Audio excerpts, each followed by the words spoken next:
this week I thought I'd do a tack review on what my shoe cycle is during the week, so what type of shoes I go through. Got 5 pairs of shoes. I don't run in all 5 pairs, but I thought I'd do a review of each of the shoes that I run in at the moment. Okay, so I'll start with my first pair of shoes, which is the Nike Pegasus. These are the 34s.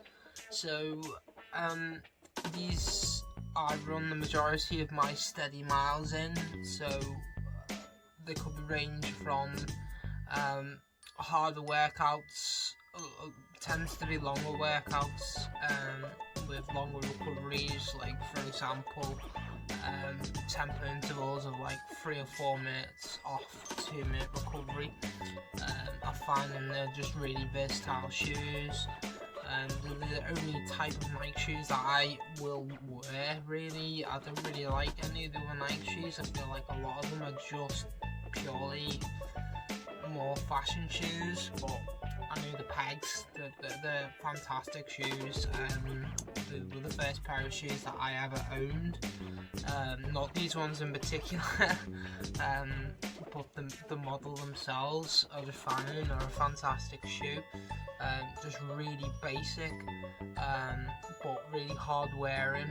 I've currently ran probably about 200 miles on these, and they are holding up really well. So yeah, these are my first pair of shoes. Awesome shoes. My next pair of shoes are the 361 degrees Spire 4 shoes.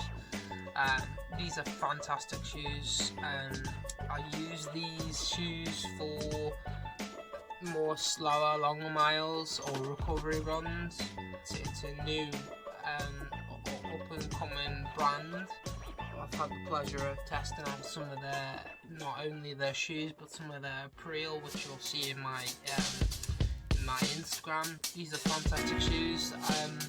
I don't use them for anything quick. The only problem I found with them, they are quite clunky shoes. Awesome for longer runs and slower runs, recovery runs. Plenty of cushion there.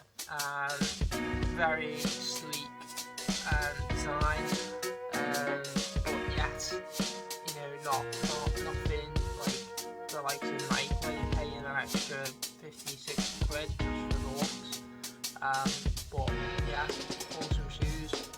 I do actually own another pair of 361s, the meraki. If I'm pronouncing that right, I'm sure someone will correct me. But these are probably, out of the 2 pairs of 361s that I own, these are probably my favourite. As you can tell, I've actually done a long run in them this morning, 16 miles. These, I'm finding I'm a little bit more confident, I'm finding a little bit more comfy to run faster runs in them, whether that be maybe not quite so tempo pace, but definitely more steadier miles, such as I can do like a 7 or 8 mile run, like 6:30 pace, maybe closer to 6-minute miling or longer runs. Finding these are really comfortable shoes. They've got a slightly wider toe box, which I find they are, especially for my feet in particular, I've got quite wide feet. So they do sort me really. The only problem I'm finding is that the soles of the shoes aren't very hard wearing. As you can see, I've not done a massive amount of miles in them. I've probably done about 70 miles in them, and they're already starting to flail at the bottom, which isn't great. So that's the downfall with them, but they are really comfortable shoes. But for longevity in life, they don't seem to be very hard wearing. Whereas the Spire seems to, because of the soles of the shoes, the bottoms of the shoes are designed, they seem to be, these going to be lasting a lot longer. So yeah, these are slow recovery miles and steadier miles. And the famous On Cloud Boom, which is On Running's first carbon plated shoe. Pretty modern, high-tech shoe. I love the colourway. I think the colourway is gorgeous. It's not overly, overly done. Like I say, back to the Nikes, I feel like those are just more fashion shoes. They are, they're sleek looking, but they're not over the top.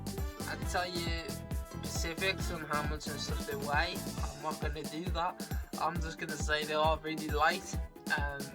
When you've got them on your feet, you feel like you're wearing socks. You don't feel like you're wearing shoes, which is, it's almost what you want. You get a better sense of the feel of the road. The response you get from the shoe is fantastic. It's like a springboard. I mean, that's what's inside it. It's a springboard, a carbon springboard. I know these retail for about £170, so they are quite expensive. But if you put it into terms of how much the likes of Nike and other carbon-based shoes are, they are cheaper.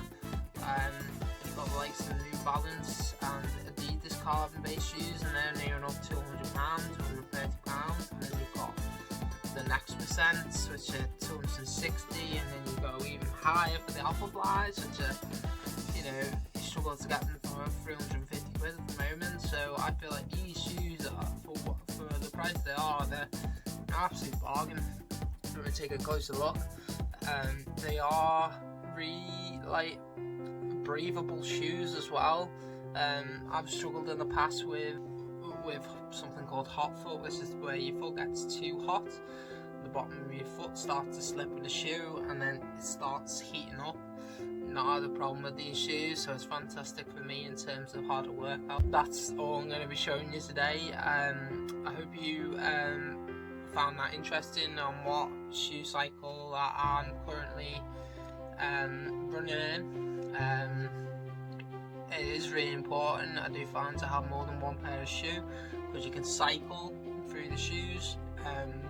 Few benefits of that is that it will the chances of injury, because you're giving the shoe a chance, the cushion and the shoe, to respond, to retract, so you're getting the full support from the shoe, because obviously when you're out on the pavement all the time, that's all you're getting. The shoes will last you longer, because obviously you're cycling through more than one pair of shoes, so you will go through one particular pair of shoe quicker. And also, one fantastic thing is, if it's raining outside, you got your shoe absolutely soaking wet like I did this morning, so I won't have to wear these tomorrow. I'll be dry for tomorrow, but I've also got another pair of shoes that I can walk on tomorrow without worrying about my feet getting wet. You can also follow me on Instagram, like I say, which is Harley Henshaw. Loads of running content on there. Please like and subscribe. I shall see you